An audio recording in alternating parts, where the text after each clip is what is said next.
അപ്പോൾ വൈകുന്നേരം ചായയൊക്കെ കുടിച്ചിട്ട് ചുമ്മാ ഇങ്ങനെ വീട്ടിൻ്റെ സിറ്റ് ഔട്ടിലിരുന്ന് മാനം നോക്കിയിരിക്കുമ്പോഴാട്ടോ എനിക്കൊരു കാര്യം ഓർമ്മ വന്നത്. വേറെ ഒന്നുമല്ല, ഞാൻ എൻ്റെ വീട്ടിൽ പോയാൽ സ്ഥിരം പോകുന്നൊരു സ്പോട്ടുണ്ട്. അതായത് നമ്മുടെ വീടിൻ്റെ ഫ്രണ്ടിലും ബാക്കിലും വയലാണ് കേട്ടോ. അപ്പോൾ ഞാൻ എൻ്റെ വീട്ടിൽ നിൽക്കാൻ പോയാൽ എപ്പോഴും പോകാറുള്ളൊരു സ്പോട്ടാണ് കേട്ടോ അത്. എനിക്ക് അവിടെ പോയിട്ടില്ല എന്നുണ്ടെങ്കിൽ ഒരു സമാധാനം കിട്ടില്ല. എനിക്ക് ഭയങ്കര ഇഷ്ടമുള്ള കാര്യമാട്ടോ അങ്ങോട്ട് പോണത്. അങ്ങനെ ഞാനിപ്പോൾ ഒരു 5 ദിവസം ഞാൻ എൻ്റെ വീട്ടിൽ പോയാൽ 4 ദിവസം ഞാൻ അവിടെ പോകും എന്ന് പറഞ്ഞത് പോലെയാണ്. എപ്പോഴും ഞാൻ അങ്ങോട്ട് പോകാറുണ്ട് കേട്ടോ.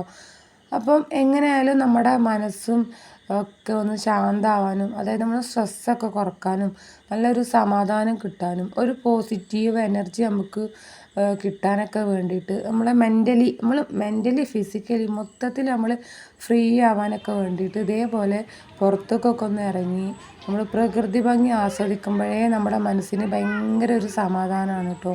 ഈ പച്ചപ്പും പ്രകൃതിയിലൊക്കെ കാണുമ്പോൾ തന്നെ നമ്മൾ പ്രകൃതിയിലോട്ട് ഇറങ്ങിയാൽ തന്നെ എന്തെല്ലാം കാഴ്ചകളാണല്ലേ നമുക്ക് കാണാനുള്ളത്. ഇതൊക്കെ കാണുമ്പോഴേ എനിക്ക് ഭയങ്കര സമാധാനമാണ് കേട്ടോ. എനിക്കത് നല്ല ഫീൽ ചെയ്യാറുണ്ട്. അതുകൊണ്ടാണ് ഞാൻ പറഞ്ഞത് കേട്ടോ. പിന്നെ എന്നെപ്പോലെ എൻ്റെ കുട്ടികൾ വഹിക്കുന്നത്, അതായത് ഞാൻ എപ്പോൾ പോകുമ്പോഴും ഇവരും എൻ്റെ കൂടെ തന്നെ ഉണ്ടാവും. പിന്നെ ഇനിയിപ്പോൾ ഞാൻ അഥവാ മടി പിടിച്ചിരിക്കണമെങ്കിൽ ഇവരെന്നെ വലിച്ചവിടുന്ന് കൊണ്ടുപോകും കേട്ടോ. കാരണം അവർക്കും എന്നെപ്പോലെ ഭയങ്കര ഇഷ്ടമുള്ള കാര്യമാണ് ഈ പച്ചപ്പും പ്രകൃതിയും എന്നൊക്കെ പറയുന്നത്. പിന്നെ അവർക്ക് മെയിനായിട്ട് ഈ വെള്ളത്തിൽ കളിക്കാനൊക്കെയാണ്. അപ്പോൾ ഇപ്പോഴത്തെ സിറ്റുവേഷനിൽ നമ്മൾ വെള്ളത്തിൽ കുളിയൊന്നും നടക്കാത്തതുകൊണ്ട് അവർ ജസ്റ്റ് കാലൊക്കെ ഇട്ടൊന്നിങ്ങനെ കളിച്ച് അങ്ങനെ കുറേ നേരം അവിടെ സ്പെൻഡ് ചെയ്തു കേട്ടോ. എന്തായാലും നല്ല രസമുണ്ട് ഇന്ന് കാണാൻ വേണ്ടിയിട്ട്. പ്രത്യേകിച്ച് ഇപ്പോഴത്തെ കാലാവസ്ഥ മഴക്കാലമാണല്ലോ. അപ്പം പാടത്തൊക്കെ ഒരുപാട് വെള്ളമൊക്കെ നിറഞ്ഞ് നിൽക്കുന്നുണ്ട്. പിന്നെ അതുമാതിരി നമ്മുടെ ഈ പച്ചപ്പും പ്രകൃതിയൊക്കെ കാണുമ്പോഴേ എന്തോ രസമല്ലേ ഈ പാടമൊക്കെ കാണാൻ വേണ്ടിയിട്ട്.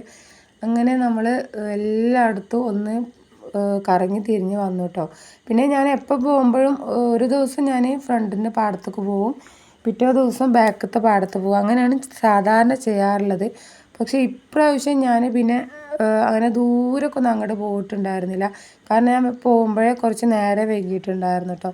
അപ്പോൾ പിന്നെ ഫസ്റ്റ് നമ്മളൊരു പാടം കഴിഞ്ഞിട്ട് നമ്മൾ അപ്പുറത്തെ പാടത്തൊന്ന് പോയി അവിടെയൊക്കെ ഒന്ന് കറങ്ങി തിരിഞ്ഞ് വന്നു കേട്ടോ.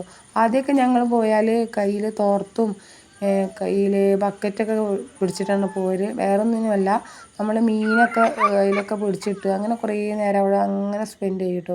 പിന്നെ നമ്മുടെ എന്താണ് പറയുക, നമ്മുടെ പാടത്തുള്ള മെയിനായിട്ടുള്ളൊരു സംഭവമാണ് ഈ ഒരു കുളം എന്ന് പറയുന്നത് കേട്ടോ. ഇതിലൊക്കെ ഒരുപാട് ആളുകൾ കുളിക്കാൻ വരാറുണ്ട്. ഇപ്പം അതിൻ്റെ സീസണാണ് കേട്ടോ. ഇത് ഞാൻ കുറച്ച് മുന്നേ എടുത്തിട്ടുള്ള ഒരു കുളത്തിൻ്റെ വീഡിയോ ആണ്. ഇതിപ്പോൾ എടുത്തതല്ല.